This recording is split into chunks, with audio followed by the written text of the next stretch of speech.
Cool, awesome. We're streaming now. So today we're talking about relations functions, combinatorics, just a little bit of combinatorics. We're not exactly there yet, but hopefully soon. Okay, so the first problem, let A be this Cartesian product and B be a set where it's basically a set of all the positive factors of 144. And let f be a function from A to B with the rule FAB is equal to 2 to the A times 3 to the B. Prove that f is 1 to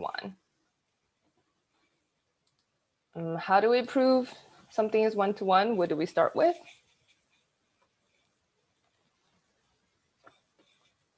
Any ideas? Actually have more space.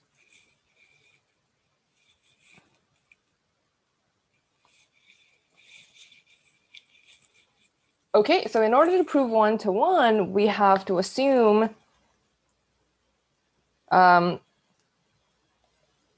something like FA1B1 is equal to FA2B2, right? That's what we need to assume. And then we want to show that A1B1 is equal to A2B2.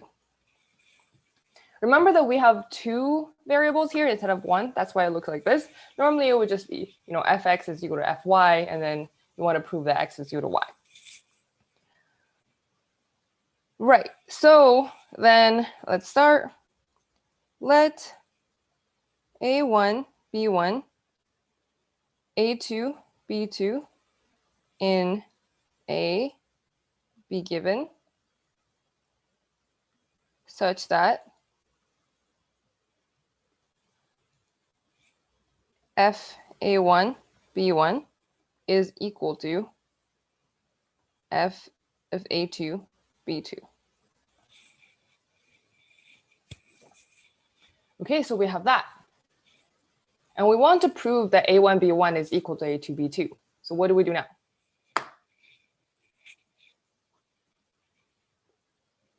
Remember the rule? It's right here.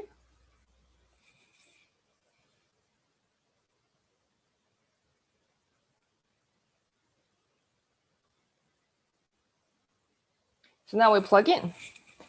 Simple. So we have f of A1, B1 is equal to f of A2, B2. So now we just need to plug in A1, B1 and A2, B2 into the rule that we have. So we have 2 to the A1, 3 to the B1 is equal to 2 to the A2, 3 to the B2. So we have this, right? So what do we do now?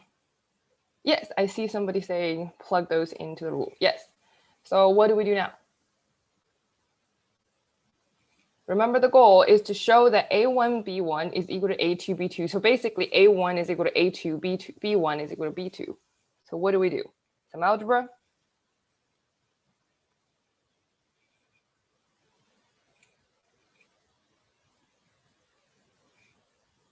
So we can divide either one of these on both sides, right? So if we divide, okay. So if we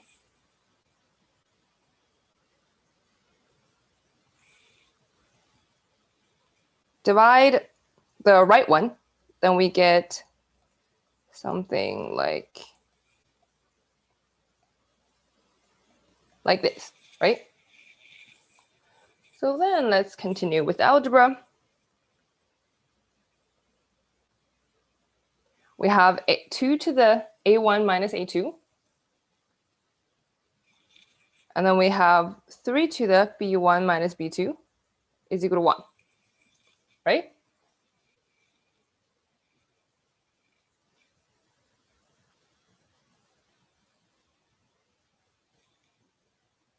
So what do we know now?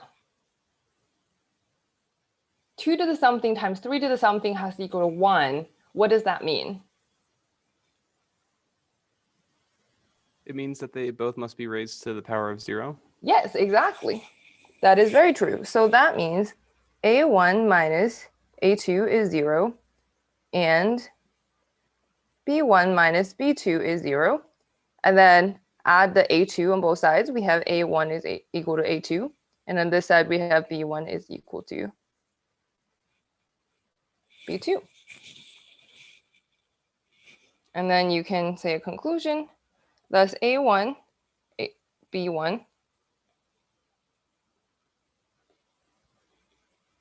is equal to A2, B2, and F is 1 to 1.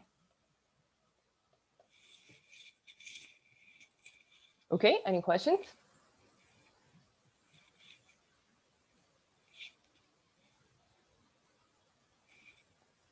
All right, let's move to the second one. Prove that F is onto. So how do we prove something's onto?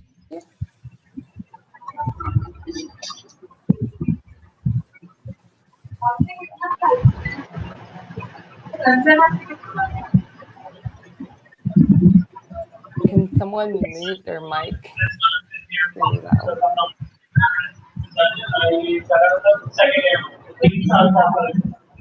Okay, so let's keep going.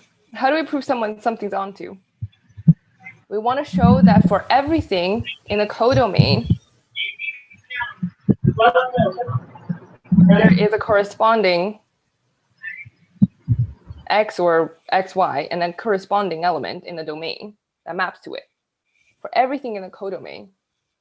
So basically, we're saying that everything in a codomain has a corresponding element in the domain, right? Okay, so then we're going to start with let C be in B, which is an element in the codomain, right? So what does C be in B mean by definition? By the definition of the set B. It is a factor of 144. Yep, so that means by definition, C is a positive factor of 144. So we know that with this hint right here, the prime factorization of 144 is 2 to the 4 times 3 to the 2. Since the prime factorization of 144 is 2 to the 4 times 3 to the 2, right? 3 squared. Then C has to be in some form of, let's just write 2 to the x, 3 to the y. Right? This is the prime factorization. So they're kind of like break down into the smallest elements possible. That's what prime factorization is. So like, do we have some restrictions on x and y? Remember, the prime factorization is 2 to the 4 times 3 to the 2. Do we know anything about x and y here? Think about it. Can x be 5? Is it possible? If C is a factor of 144, can x be 5?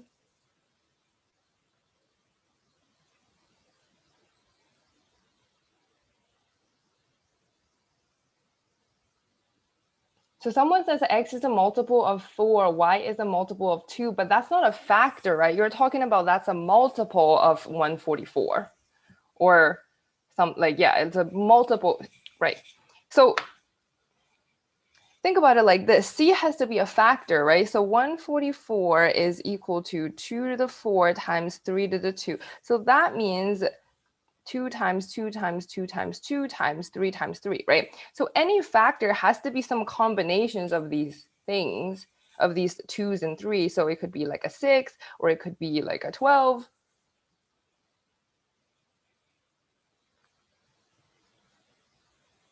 Yeah, somebody says xy can only be formed through the Cartesian product defined by A. That is true, but how did you get there? So that we have this 4 and 3. That means x and y can never exceed these two numbers. So we have where x is in the set, x could be 0.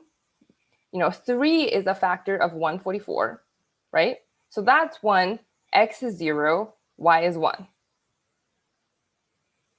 So what I'm saying is that 2 to the 0 times 3 to the 1, that is equal to 3, right? That is a factor of 144. So then what else are factors of 144? That is a factor, right? 2 squared times 3, that is also a factor of 144.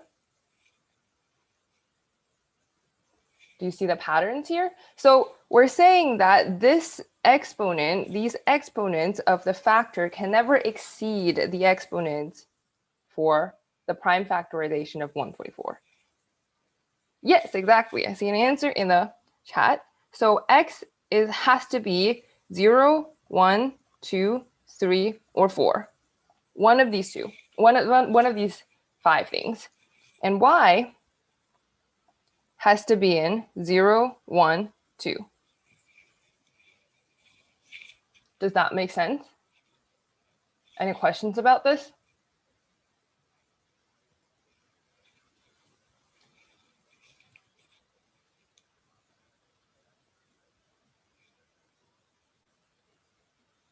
Okay, so then we clearly have thus xy is in A, right?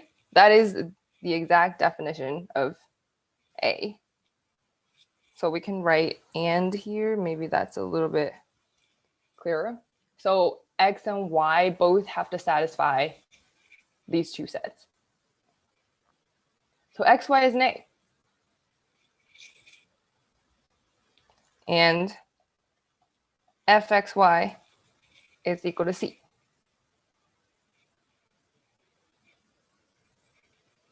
Because C is in B, and then we proved that xy is in A, so f of xy is C. Therefore, f is onto.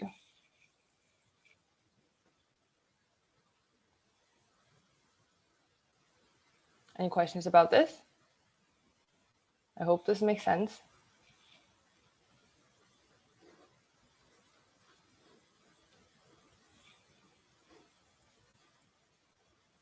All right, let's keep going.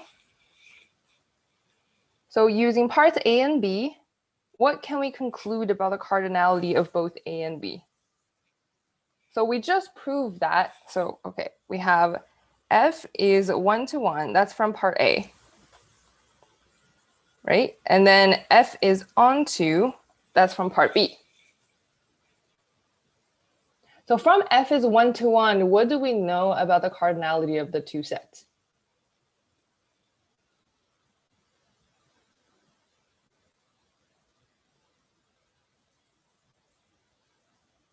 So someone asked, do we have to prove the limits of x and y? What does that mean? What do you mean by that question? There's no limit because this is not a sequence. On the previous question,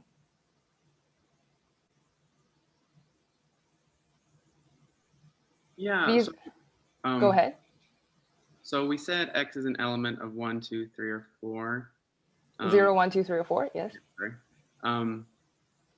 Do we need to prove that, or is it just obvious? This is what I just showed, right? Because we know that C is a positive factor of 144. So the fact that 144 is 2 to the 4 times 3 to the 3 squared, we get this, right? This is the prime factorization of 144. So factors of 144 have to come from this prime factorization. It has to be some combinations of that. So we'd write that down in the proof, that by definition of prime factorization, it would have to be within that. Right. Okay. Basically, yeah, you can write by definition of prime factorization. That's fine. Or like by definition of factors, like whatever. But this is I would say just mostly by definition. I don't think there's anything to prove about the statement. Okay, that works. Thank you. Yep. And then, yeah, somebody said they're equal. Why are they equal? How do you know? F is 1 to 1. That means what? That means you can have things like this, right?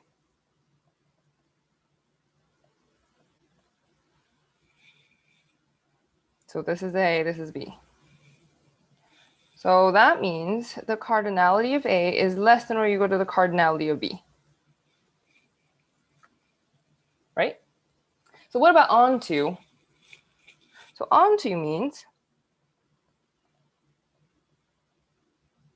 you're going to have things like this.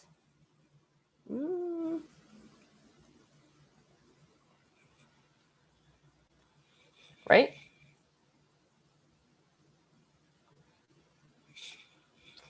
So that means the cardinality of A is greater than or equal to the cardinality of B.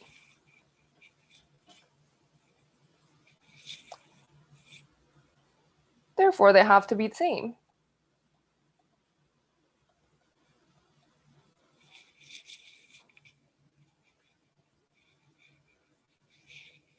Right? But what is the cardinality of A? This Cartesian product right here. Based on the definition of a Cartesian product, do we know the cardinality of A? We have 5 in the first set, 3 in the second set. So we pair them up, right? That's how Cartesian product works. Yes, exactly. I see an answer, 15. Yes, so it's 5 times 3. 5 in the first set, 3 in the second set. We'll pair them up, and there are 15 different combinations, 15 different pairs. So the cardinality of A is 15, and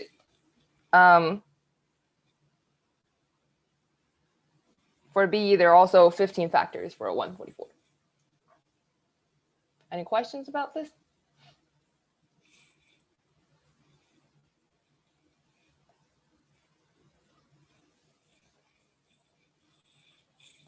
No? Okay. Okay, let's keep going then.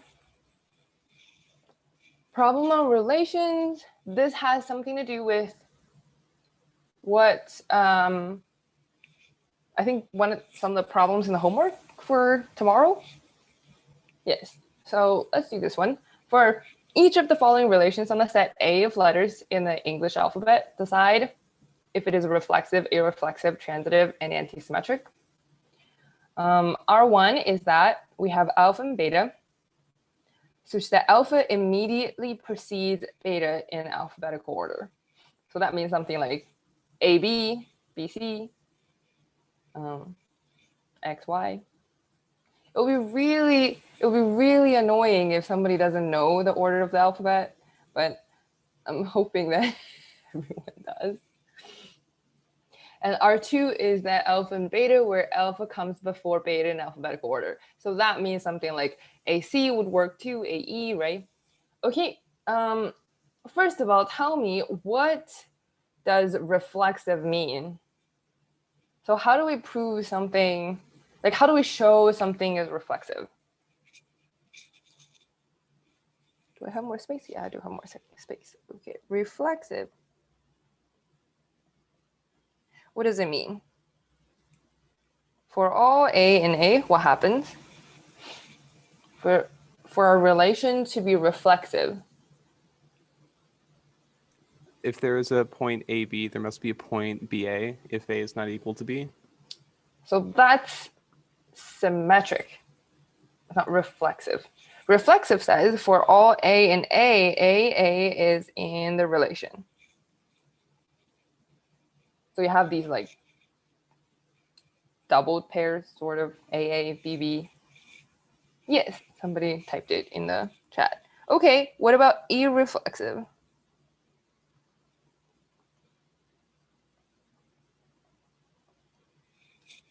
The opposite of reflexive, right? So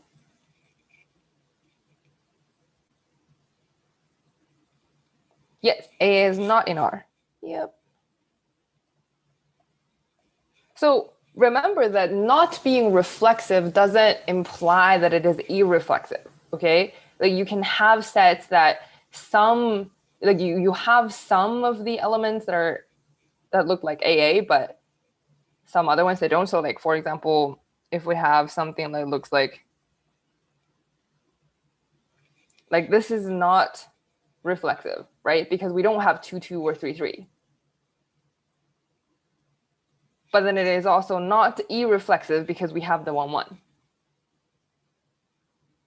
Okay, so we have reflexive, irreflexive. What about transitive?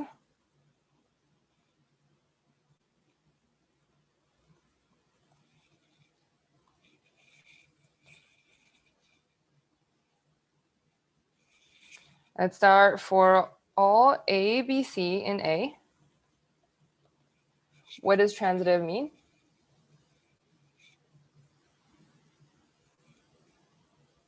Yes, I see answers. If A, B, B, C are in R, then A, C is in R.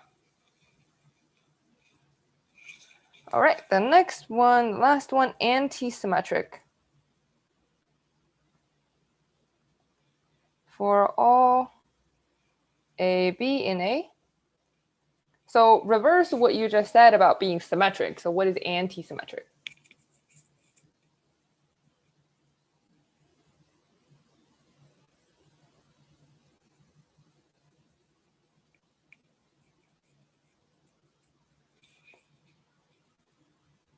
So it means that if AB is in R, then BA is not in R. That's anti-symmetric. So there's a question asking, can you go over the last part again? How can I be both reflexive and irreflexive? No, I cannot be both reflexive and irreflexive, but I can be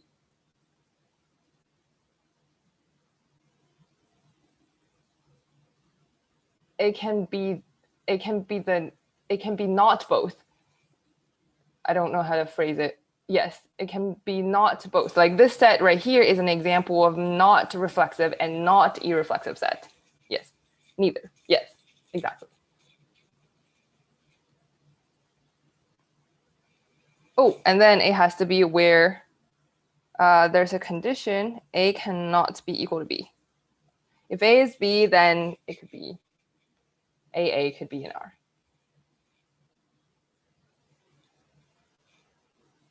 Okay, so we've defined all of these. Wait, when someone is asking, so as long as one is reflexive, then the relation is reflexive, even if it contains irreflexive relations. And the relation is reflexive, even if it contains irreflexive relations. I don't know what that means. I don't think so. Okay, Nancy's answering it. All right, so how do we, so we've defined all of these things. So what do you think? Is R1 reflexive? Can, like, since A is an alphabet, right? Like, can AA be in R1? Okay, I see shaking heads, so no. Right, okay, so then we have R1 is not reflexive. Why is that? Like, can we say in English words?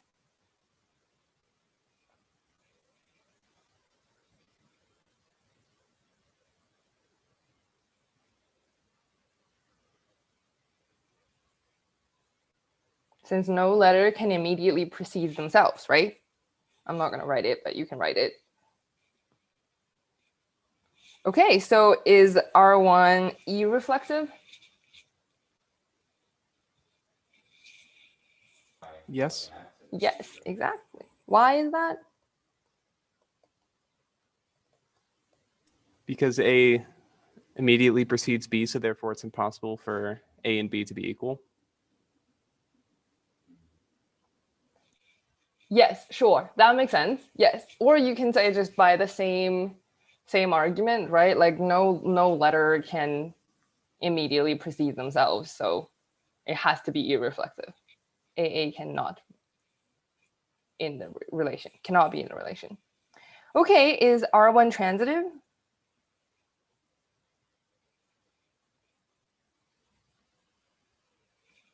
No. Why? Well, transitive is if there's a point AB and a point BC, there has to be a point AC, but that can't happen because A immediately precedes B, so there can be no AC. Right, exactly. So that would be exactly the reason. So R1 is not transitive because what you said, so AB is in R1 and BC is in R1, but then AC is not in R1.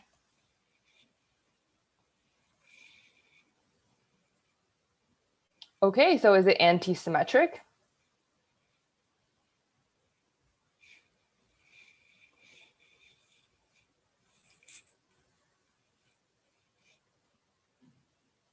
Yes, I see people in the chat. So R1 is anti-symmetric.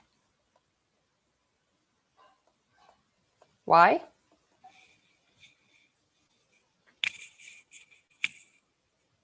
Because if A precedes B, then it's not possible for B to precede A, right? Like the alphabet is ordered, so.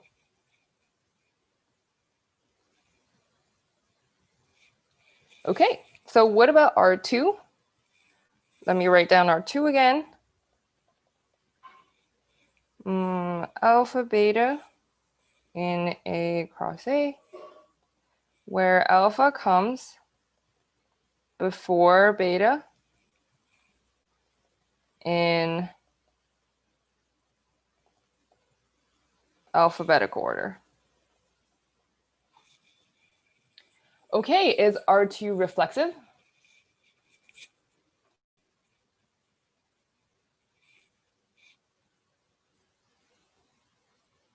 No, yes, no. Okay, R2 is not reflexive. Based on the same reason, right? No letter can come before themselves in an alphabetical order. So is R2E reflexive?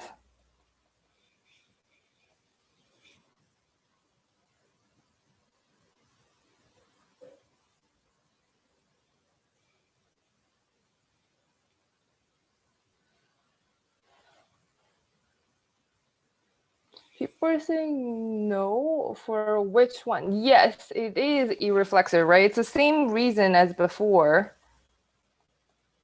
If you have A, C, something like this is in R2, right? Then we actually, no. Like AA can never be in R2. Right? So it's based on the same reason that no letter comes before themselves. Okay, what about transitive? Is R2 transitive? Does the reasoning for R1 still hold?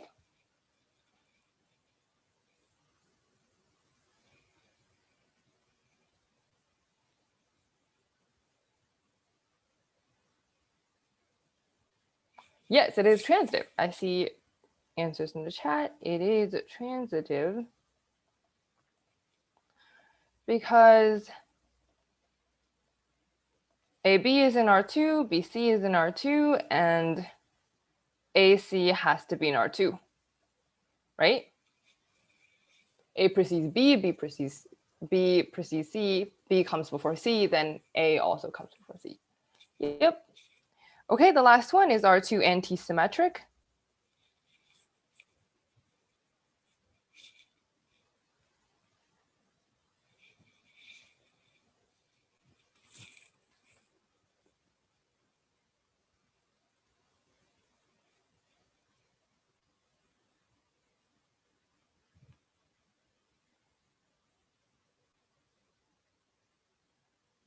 So what does anti-symmetric mean again? If A is not equal to B,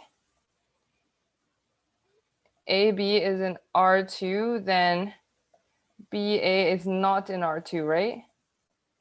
That's what anti-symmetric means.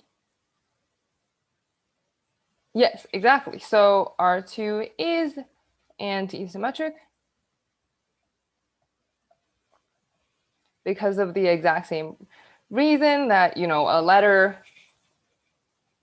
if A comes before B, then it's not possible for B to come before A.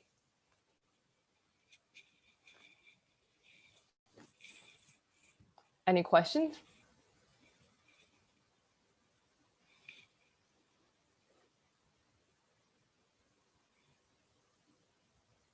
Okay, no questions. All right, this one. We have to prove things now, not just to decide if they're reflexive, symmetric, or whatever. So we have a relation x, y are both integers. X minus y is divisible by 3. That's the relation. To prove that R is reflexive, remember the definition of reflexive, something like, you know, x is in R. How do we prove something is reflexive?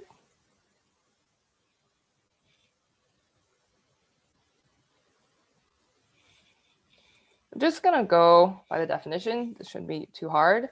Let say z is in the integers. And we want to show that zz is in R, right? That's what we want to show. Okay, I'm gonna write it down. Want to show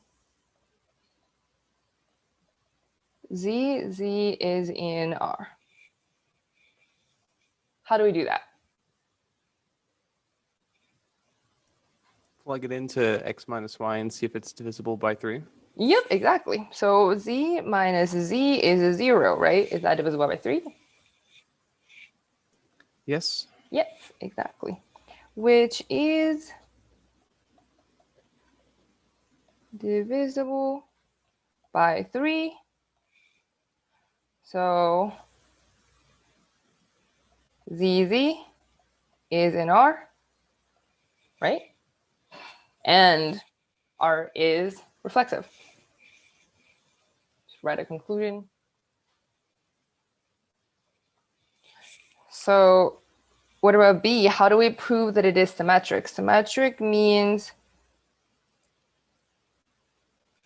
AB is in R, then BA is in R when, you know, A is not equal to B.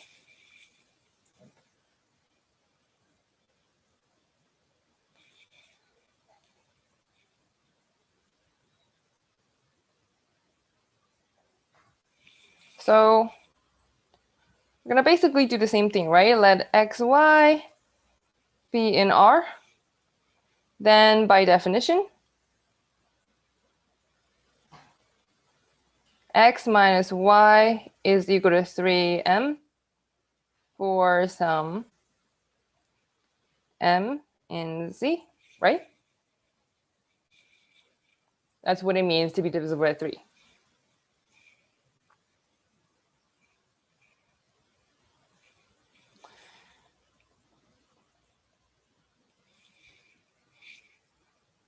So what now?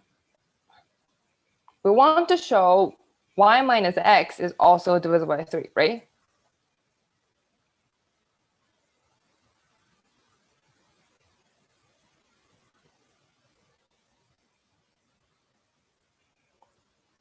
Okay, so I guess we can multiply -1 on both sides. So we have negative x plus y is equal to negative 3m.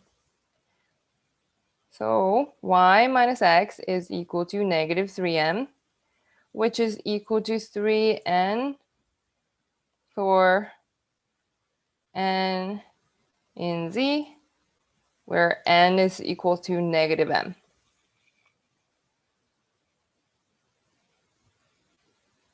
And we're done. Therefore, by definition, yx is also in R. So R is reflexive. So R is symmetric.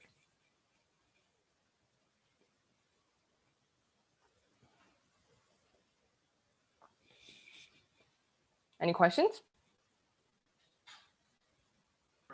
No, I think I'm ready to move on to C. Okay.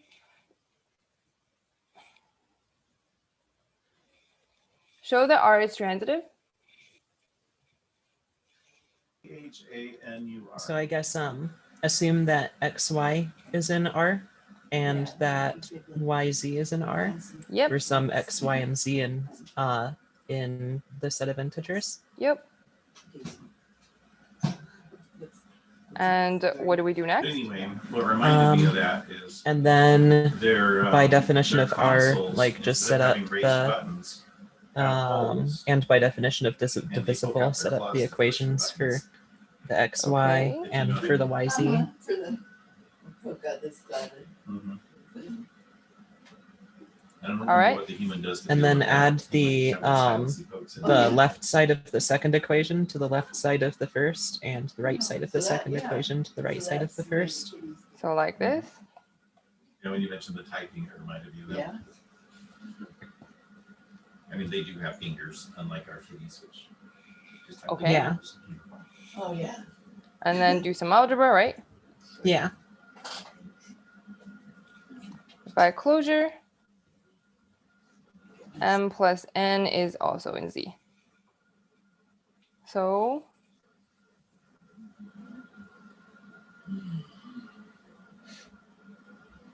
three divides x minus z. Xz is also in R. Right? Yep. Awesome. So R is transitive. Make sense? Any questions about this?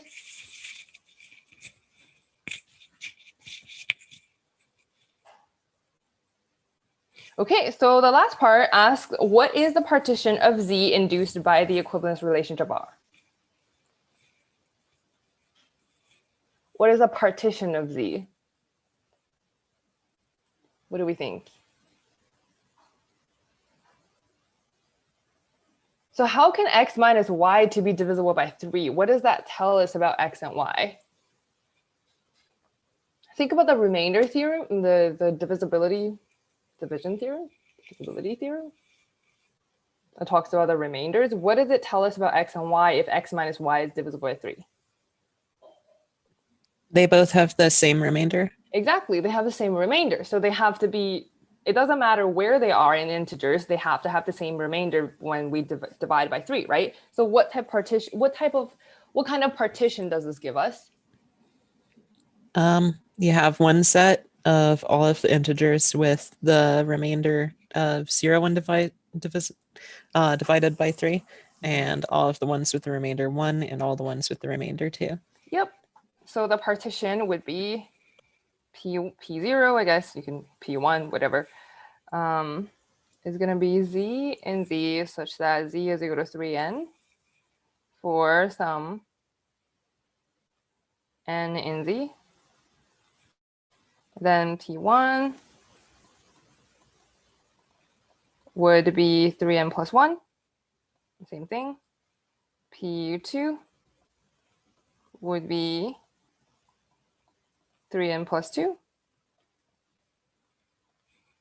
Right, so you can say R induces the partition P0, P1, and P2 on Z. Cool.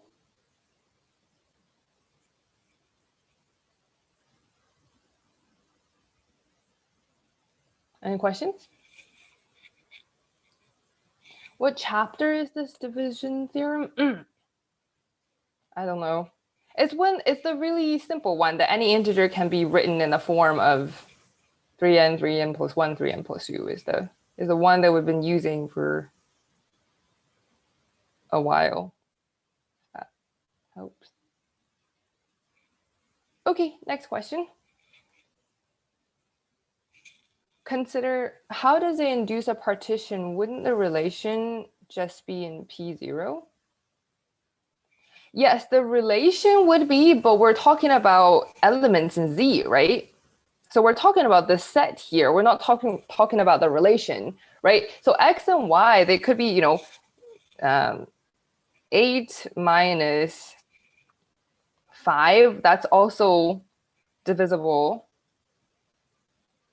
by 3, right? But 8 is 2 mod 3. 5 is also 2 mod 3. So that's the type of partition. Yes. Okay, next one. Consider a best of 5 tennis match. This one is actually kind of fun. Between two players labeled A and B. In the ordered list representation, the letters A and B indicate a set won by player A or B, respectively, where the first letter refers to the first set and second letter refers to the second set, and so on. How many ways are there for the match to end after 3 games? So how can a match end after 3 games? If one player wins 3 matches in a row. Exactly, right? So they're just 2 ways. Actually, yeah, I have space. So they're just these 2 ways, right?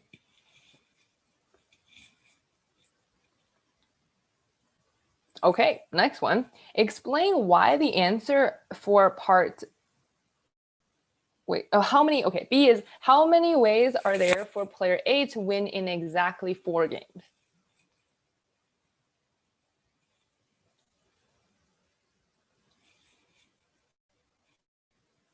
How can they win in 4 games? Why do you say 4 ways? Where are the 4 ways? Can you list them? You can unmute yourself or type.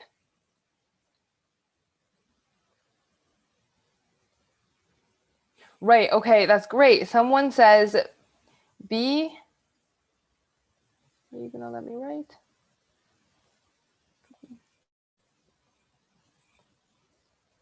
B, A, A, A, B, A, A, B, A, B.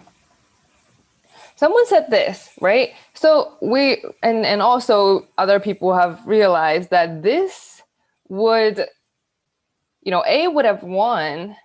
The 4th game wouldn't have happened, right? So A would have won in 3 games instead of 4. So that is not exactly 4 games. So this one doesn't belong to the possibility we're talking about where A wins in exactly 4 games. So we only have 3 ways that A wins in exactly 4 games. Make sense? So explain why the answers for part B is the same as the answer to the question, how many ordered list of length something taken from AB has exactly how many A's? What do you think?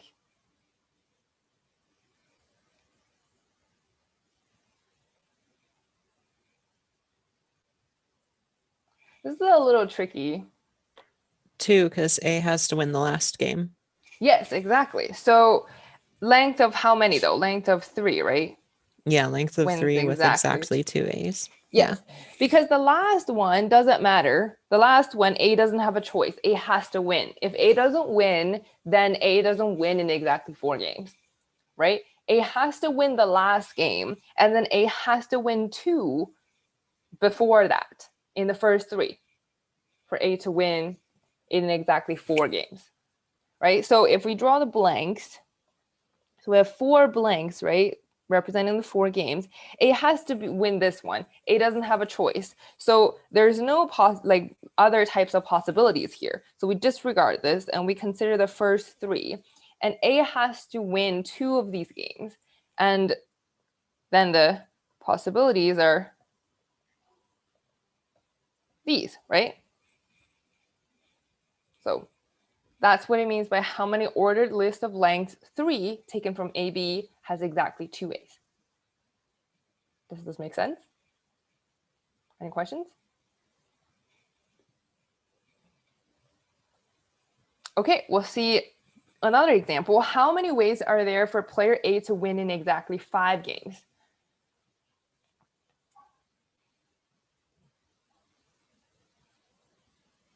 Think about it in the same way, right?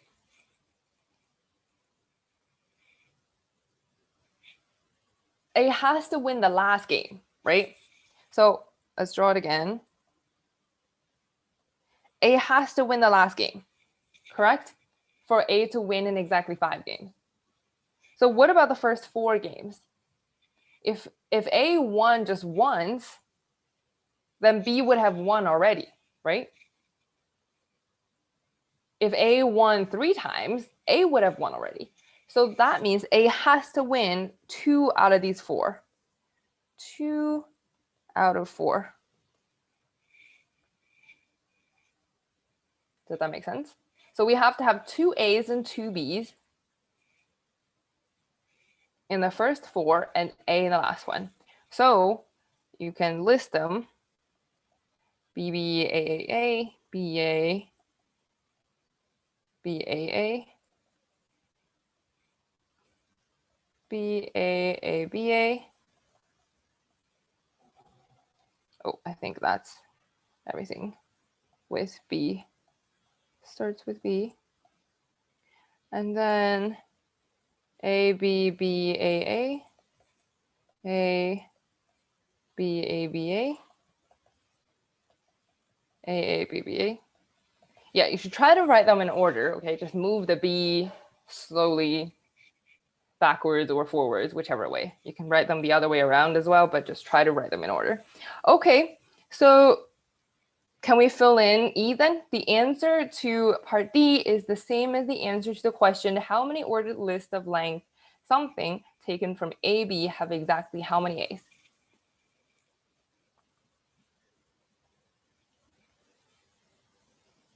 Same thing as before, right? 4 and 2, yes, exactly. And that is the rationale that we just explained, because A doesn't have a choice in the last game, right? A has to win. There's no other possibilities. So then we're going to consider these four blank spaces, and 2 of them has to be A. And A could be in any of the 2 of the 4. So we just need to figure out how many different combinations where we can get 2 A's out of the 4. Are there 16 ways to win? I guess if you add them all together. 1, 2, 3. Yeah, just add them together. That's 6. That's 9 plus 2. Wait, are there actually 16 ways to win?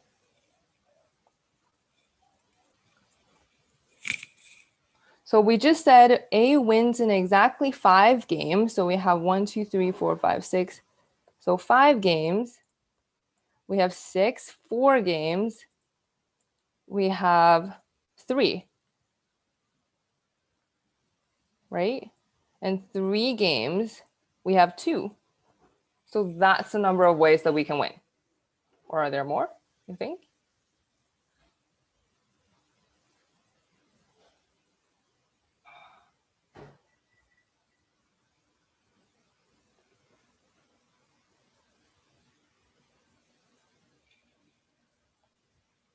Okay, but that's the end of our session today.